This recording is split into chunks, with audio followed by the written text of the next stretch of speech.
আজকাল কিছু কিছু কাস্টমারকে কি রিপ্লাই দেবো সেটা সত্যিই বুঝে উঠতে পারি না। তারা কেকের কোনো রকম কোনো ফটো পাঠিয়ে দেয়, ফটো পাঠিয়ে দিয়ে বলে এটার প্রাইস কত। আমি যখন সেটার প্রাইস বললাম তখন আমার কাছে উত্তর এলো, বাবা তোমার কাছে তো ব্র্যান্ডের থেকেও দাম বেশি।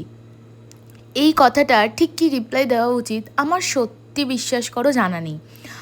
তার কারণ হচ্ছে, প্রথমত আমি কাউকে যেচে পড়ে কোনো দিন বলি না যে তোমাকে এই জিনিসটা আমার থেকেই নিতে হবে বা আমার কাছ থেকে এটা তুমি পারচেস করো।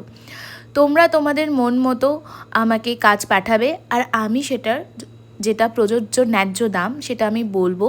তোমাদের পোষালে তোমরা নেবে, না পোষালে তোমরা নেবে না। কিন্তু এই কথাগুলোর কি মানে হয়? আমরা তো একটা মিনিমাম রেসপেক্ট ডিজার্ভ করি, তাই না?